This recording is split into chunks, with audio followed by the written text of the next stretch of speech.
আসসালামু আলাইকুম। আজকে আপনাদের সাথে খুবই মজার একটি রেসিপি শেয়ার করব, মেক্সিকান চিকেন। নামটি শুনে মনে হবে তৈরি করা খুবই কঠিন।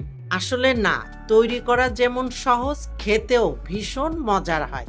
ভিডিওটি ভালো লাগলে না টেনে পুরো দেখার অনুরোধ রইল। প্রথমে এখানে আমি 300 গ্রাম বোনলেস চিকেন নিয়েছি, আর চিকেনগুলিকে এইভাবে একটু লম্বা করে কেটে ধুয়ে পরিষ্কার করে পানি ঝরিয়ে নিয়েছি।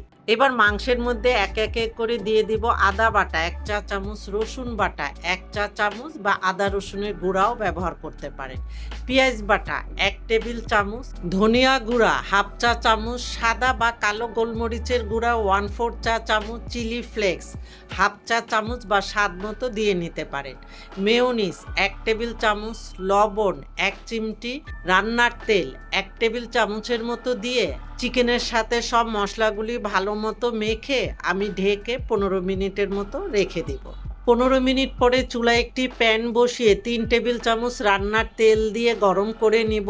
তেল গরম হয়ে গেলে আগের থেকে মেরিনেট করে রাখা চিকেন দিয়ে চুলার হিট মিডিয়ামে রেখে চিকেনগুলিকে গোল্ডেন কালার করে ভেজে নিতে হবে। চিকেনগুলি গোল্ডেন কালার করে ভেজে নেওয়া হয়ে গিয়েছে।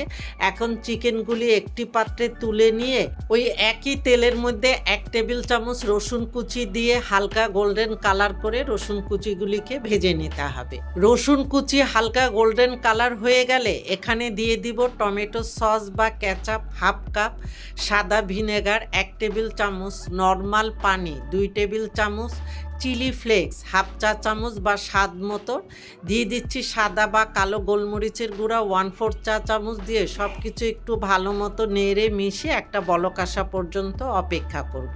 এখানে যেহেতু সস এবং ভিনেগার ব্যবহার করা হয়েছে তাই এখানে কোনো লবণ ব্যবহার করিনি। প্রয়োজন হলে পরে কিছুটা লবণ অ্যাড করব। সসের মধ্যে যখন ভালো মতো একটা বলক চলে আসবে তখন একটু মোটা করে কেটে নেওয়া হাফ কাপ পেঁয়াজ কুচি দিয়ে দিচ্ছি, হাফ কাপ করে সবুজ ক্যাপসিকাম ও গাজর দিয়ে দিচ্ছি। এখন চুলার হিট হাইতে রেখে 20 থেকে 30 সেকেন্ডের মতো নেড়ে চেড়ে মিশিয়ে নেব।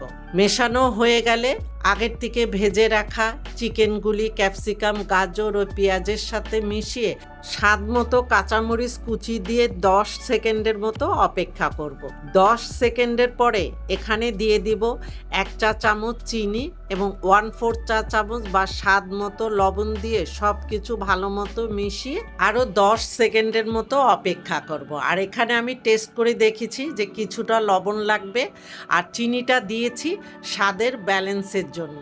দেখলেন তো কত সহজে তৈরি হয়ে গেল ভীষণ স্বাদের মেক্সিকান চিকেন। আর এই চিকেন পরিবেশনের জন্য একদম রেডি।